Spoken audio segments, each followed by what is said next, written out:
Rocks नाराक में अपने club के मखसूस ऑफिस में बैठा फोन पर किसी से बात कर रहा था कि सामने पड़े हुए सुर्ख रंग के फोन की करक घंटी बज उठी। फिर बात होगी, रॉक्स ने कहा और रिसीवर रखकर सुर्ख फोन का रिसीवर उठा लिया। उसे मालूम था कि सुर्ख फोन पर सिर्फ सब हेडक्वार्टर की कॉल आती है। यस, रॉक्स बोल रहा हूँ, रॉक्स ने इंतहाई मुअद्दबाना लहजे में कहा। क्रश नोट्स लेबोरेटरी पहुंचा दिए हैं या नहीं? दूसरी तरफ से ऐसी आवाज सुनाई दी जैसे बहुत सी गरारियां एक दूसरे से रगड़ खा रही हो। यस सर, रॉक ने क्रश नोट्स लेबोरेटरी पहुंचा दिए हैं, रॉक्स ने जवाब देते हुए कहा। तुमने डॉक्टर स्टोम से कंफर्म किया है? दूसरी तरफ से कहा गया तो रॉक्स बेख्तियार चौंक पड़ा। नहीं सर, मैं अभी मालूम कर लेता हूँ, रॉक्स ने कहा।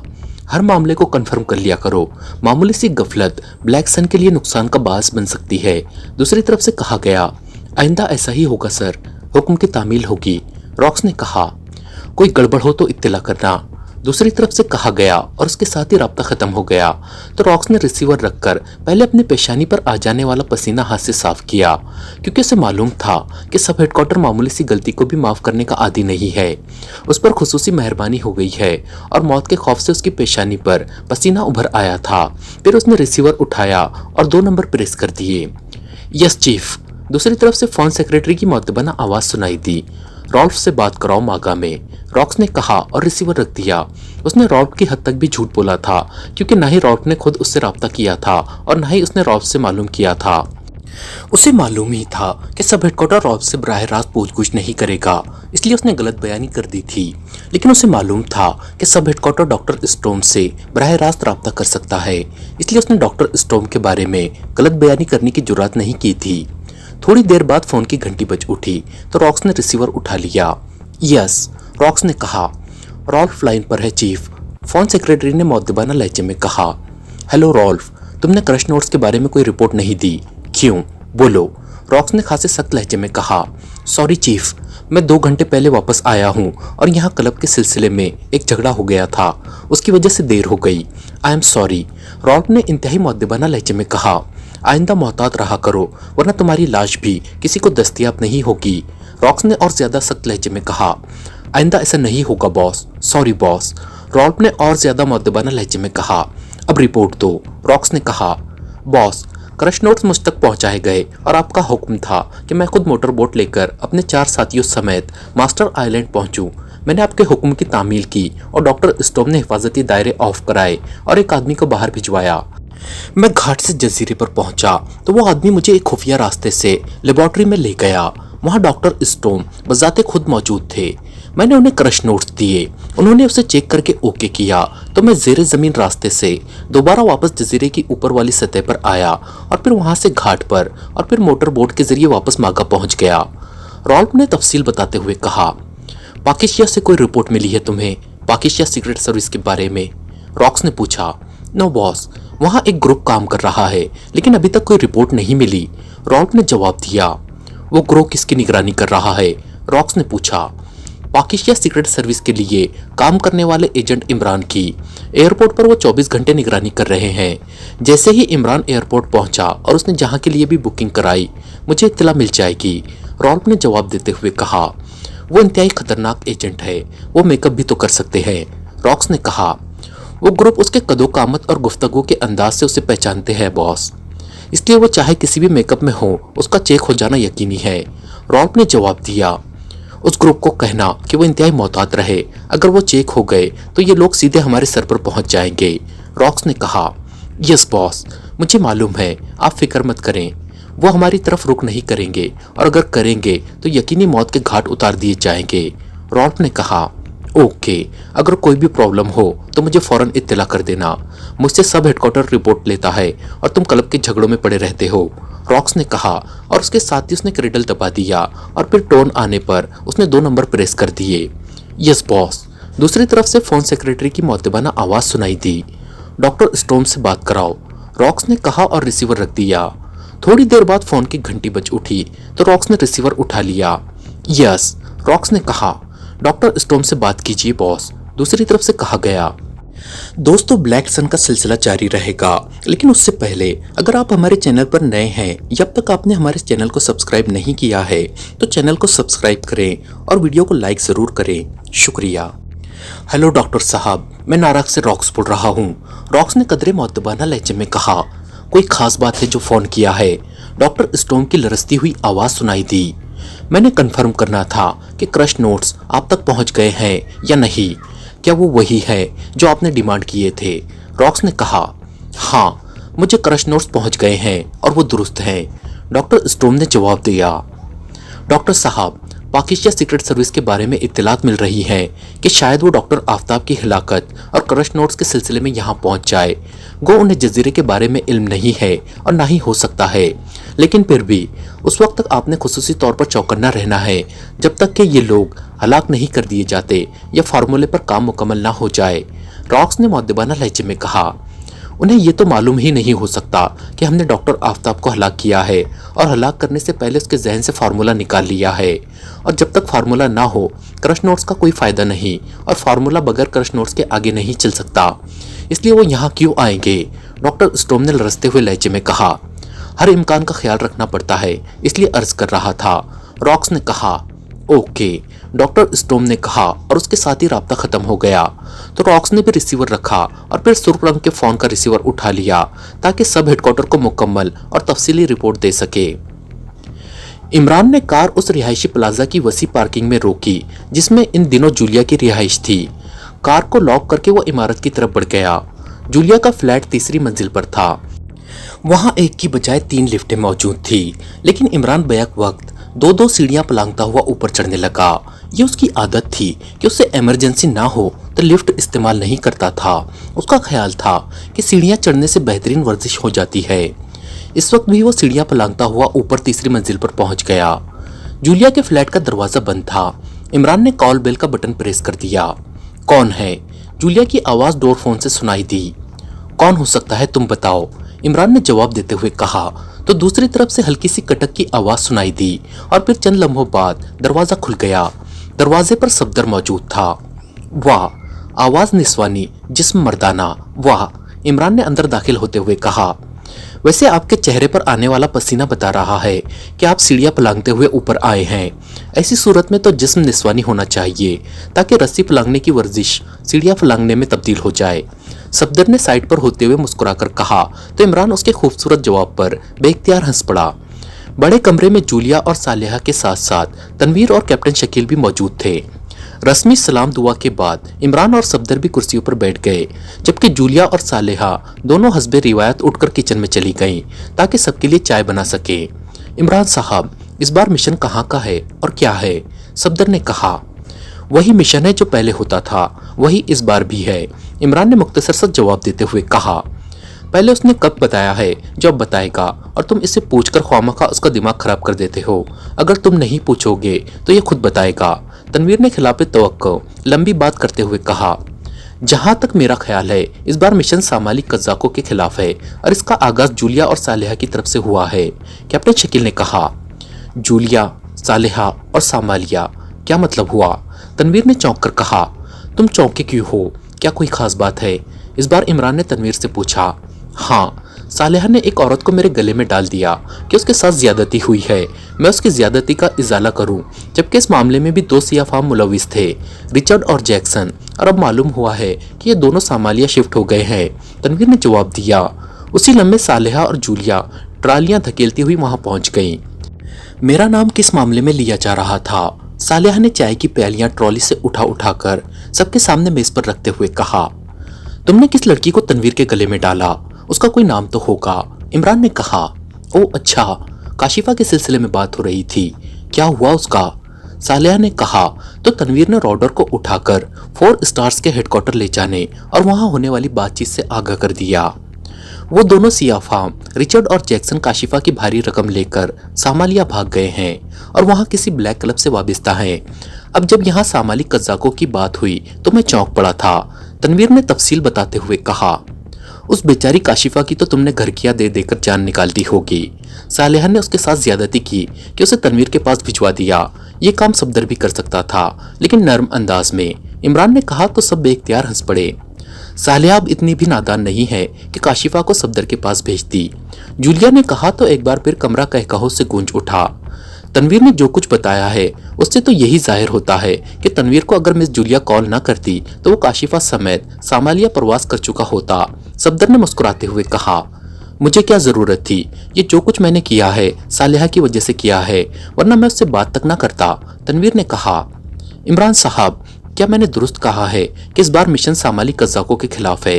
कैप्टन शकील ने कहा, कज़ाकों के खिलाफ सीक्रेट सर्विस का मिशन कैसे हो सकता है? अलबत्ता ये मिशन सामालिया में जरूर है और मुझे खुशी है कि सामालिया जाने से तनवीर काशिफा का मसला भी सरकारी खर्च पर पूरा कर सकेगा, वरना उसे अपनी जेब से पैसा लगाने पड़ते। इमरान ने कहा, तुमने अब मेरे खिलाफ फजूल बकवास शुरू कर दी है।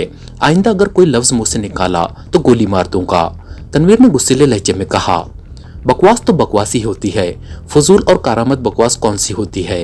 इमरान ने कहा, इमरान साहब, सामेलिया में क्या मिशन है? सफदर ने शायद मौजू बदलने के लिए कहा, मैं तुम्हें ब्रीफ करने आया हूँ। एक तो ये तुम्हारा नकाब पोश चीप बैठे बिठाए नादर शाही हुक्म सादिर कर देता है कि जाओ और सीक्रेट सर्विस को ब्रीफ करो, और जब मैं इतने लंबे चौड़े अरकान सर्विस के बारे में पूछता हूँ कि उन्हें कितना ब्रीफ किया जाए तो उल्टा नाराज हो जाता है। इसलिए तुम खुद सोचो, तुम्हारे कद 6 फीट से भी ज्यादा है और मैं तुम्हें ब्रीफ करके 6 इंच का बना दूं तो फिर क्या होगा? इसलिए मुझे मालूम होना चाहिए कि तुम्हें कितना ब्रीफ किया जाए। इमरान ने लफ्ज ब्रीफ कर देने को मखसूस अंदाज में इस्तेमाल करते हुए कहा, इमरान साहब, आप बेशक हमें ब्रीफ ना करें बल्कि तफसील बताएं। सफदर ने मुस्कुराते हुए कहा, अच्छा तो फिर चौथे दरवेश का किस्सा सुनो। चौथा इसलिए कह रहा हूँ कि सफदर, कैप्टन शकील और तनवीर 3 दरवेशों के बाद मेरा नंबर आता है, इसलिए मैं बन गया चौथा दरवेश। और चौथे दरवेश बेचारे की कथा बस इतनी सी है कि बड़े तवील वक्फे के बाद बादशाह सलामत के दरबार से एक छोटा सा चेक मिलने की उम्मीद पैदा हुई है। इमरान की जबान जाहिर है किसी हद तक तो महदूद नहीं रह सकती थी। इमरान साहब, चेक तो आपको मिल ही जाएगा। आप मिशन के बारे में बता रहे थे, मेरा ख्याल है कि आप सामालिया जाने से गुरेज कर रहे हैं। सफदर ने कहा, तुम्हारा चूहा जहां भेजेगा मैं तो चला जाऊंगा ताकि छोटा सा चेक मिल सके और 2-4 रोज तक मेरे आंसू खुश्क रहे और सुलेमान की जुबान बंद रहे। इसके लिए चाहे मुझे सामालिया ही जाना पड़े या रूसिया, मेरे लिए सब बराबर हैं। इमरान ने जवाब देते हुए कहा, मैं चीफ से कहती हूँ कि उसने किस मुसीबत को हमारी तरफ भेज दिया है। मुसलसल फजूलियात बोले चला जा रहा है। जूलिया ने इंतहाई झुंझलाए हुए लहजे में कहा और साथ ही पास पड़े हुए फोन का रिसीवर उठा लिया। उसे मेरी भी सिफारिश कर देना कि बेचारा मुफलिस व कलाश अली इमरान बैठा रो रहा है, इसलिए इस बार पेशगी चेक दे दिया जाए। तो आखिर इसमें हर्ज ही क्या है? चेक देना तो है। इमरान ने एक बार फिर मुसलसल बोलते हुए कहा, तुम्हारा कोई इलाज नहीं है। जूलिया ने रिसीवर वापस क्रेडल पर रखते हुए कहा, है इलाज, अगर सफदर यार जंग बहादुर खुतबा निका याद कर ले। इमरान ने फौरन जवाब देते हुए कहा, इमरान साहब, सामालिया में तो सिर्फ बहरी कज़ाकों के बारे में ही सुना है और ये भी सुना है कि सामालिया दुनिया भर में इंतहाई गरीब तरीन और पसमानदा खित्ता है जहां लोगों को पेट भरकर रोटी भी नहीं मिलती। वहां ऐसा क्या जुर्म हो सकता है कि जिसके लिए पाकिस्तान सीक्रेट सर्विस को हरकत में लाया जा रहा है? कैप्टन शकील ने बड़े संजीदा लहजे में कहा, सामालिया के बारे में आमतौर पर यही मशहूर है जो तुमने बताया है। वो पसमानदा जरूर है, लेकिन इतना भी नहीं कि वहाँ का आदमी भूख से मर रहा हो। वहाँ वाकई भूख भी है, लेकिन ये भूख इस्तेसाली तबके की लूट खसूट की वजह से पैदा होती है और अब अक़वाम मुत्तहिदा ने इस पर कंट्रोल कर लिया है। अब वहाँ हालात पहले से बेहतर हैं। जहाँ तक मिशन का ताल्लुक है, इसमें असल किरदार डॉक्टर आफ्ताब का है। डॉक्टर आफ्ताब पाकिस्तान में मिसाइल टेक्नोलॉजी का बेहद अहम नाम था। इमरान ने कहा तो सब बेख्तियार उछल पड़े। था से क्या मतलब इमरान साहब, क्या वो माहिर नहीं है? सफदर ने कहा, था से मतलब है कि वो जिंदा नहीं है, उन्हें हलाक कर दिया गया है। इमरान ने कहा, क्या ऐसा सामाली कज़ाकों ने किया है? सफदर ने कहा, पहले तफसील सुन लो, फिर इस पर भी बात हो जाएगी।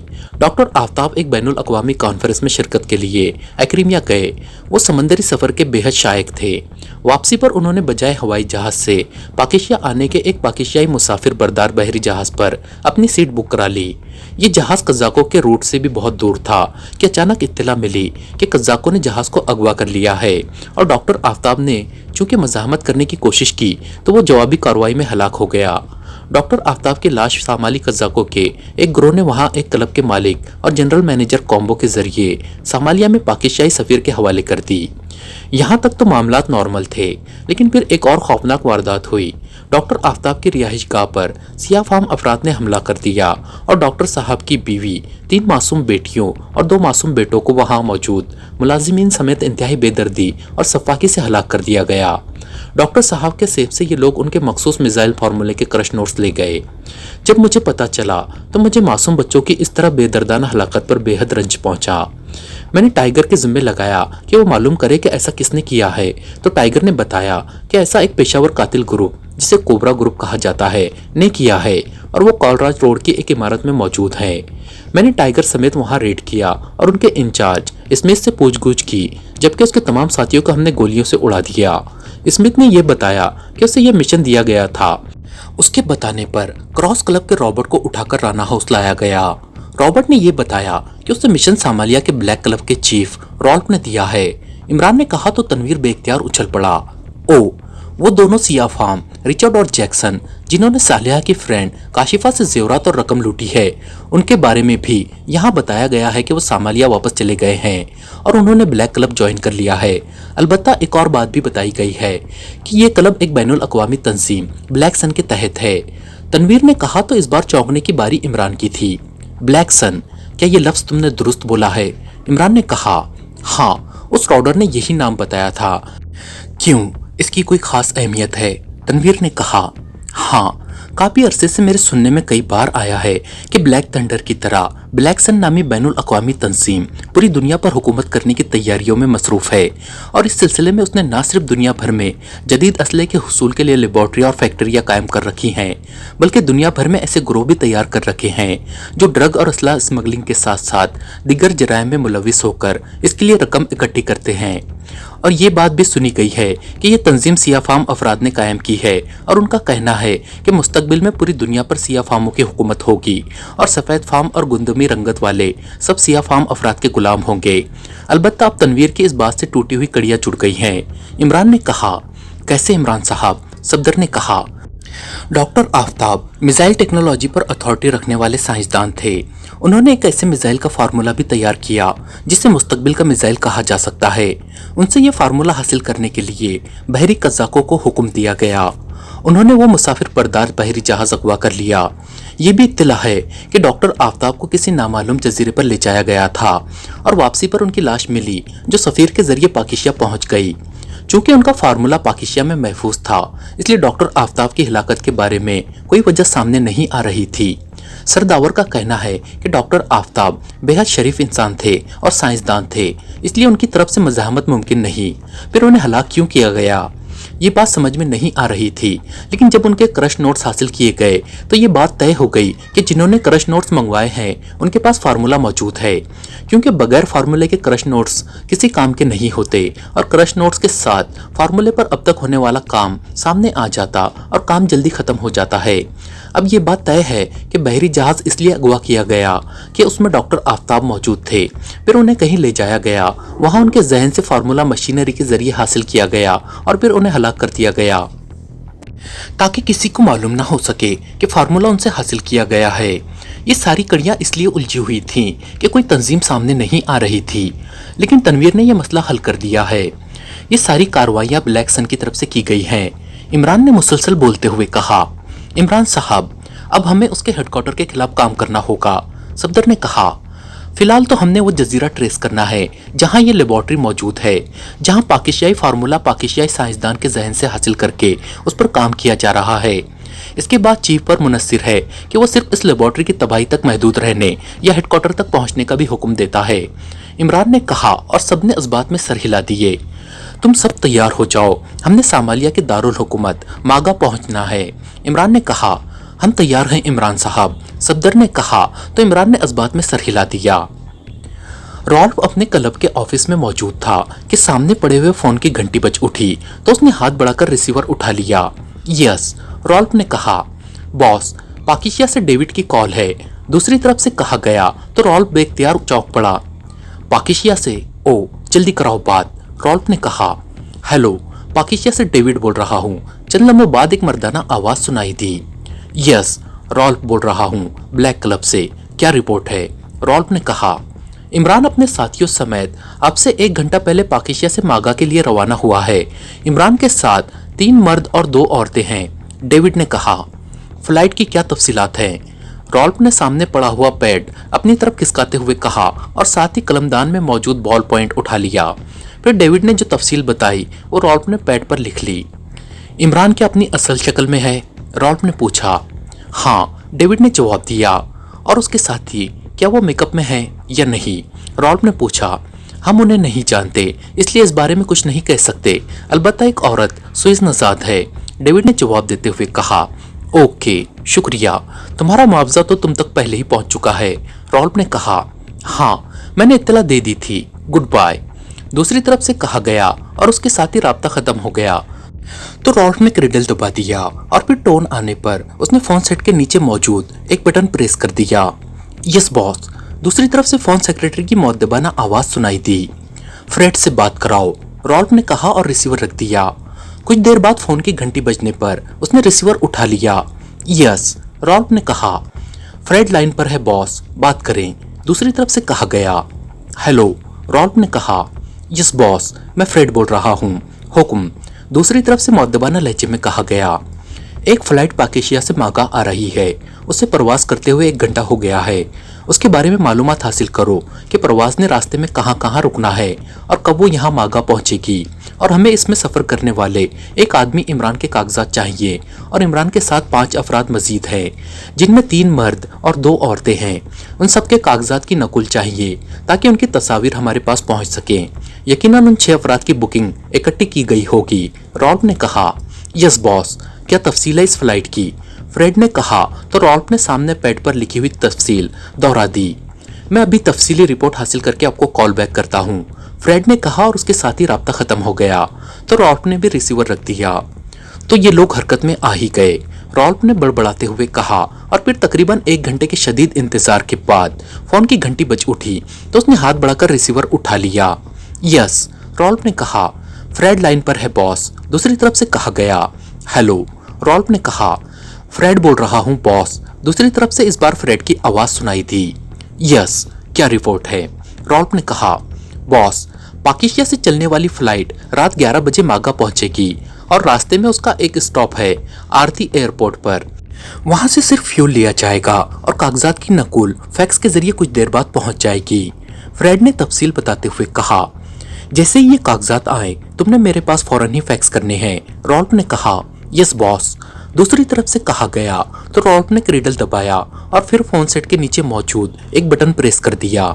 यस बॉस, दूसरी तरफ से फोन सेक्रेटरी की आवाज सुनाई दी। हेनरी से बात कराओ, रॉल्फ ने कहा और रिसीवर रख दिया। कुछ देर बाद फोन की घंटी बजी तो रॉल्फ ने रिसीवर उठा लिया। यस, रॉल्फ ने कहा। हेनरी बोल रहा हूँ बॉस, दूसरी तरफ से एक मुअद्दबाना आवाज सुनाई दी। हेनरी, फ्रेड अभी कुछ कागजात बजरिए फैक्स भिजवा रहा है। जैसे ही ये कागजात तुम तक पहुंचे तुमने फौरन मुझे भिजवाने हैं, रॉल्फ ने कहा।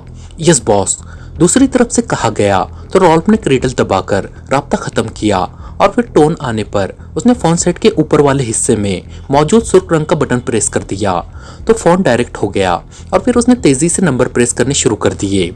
यस, हार्डी बोल रहा हूँ, राब्ता होते ही एक आवाज सुनाई दी। रॉल्फ बोल रहा हूँ हार्डी, ब्लैक क्लब से, रॉल्फ ने कहा। ओ, तुम, कोई खास बात हो गई है जो आज याद कर लिया है, हार्डी ने कहा। जाहिर है तुम जैसे मसरूफ आदमी को बगैर काम के तो डिस्टर्ब नहीं किया जा सकता, रॉल्फ ने कहा।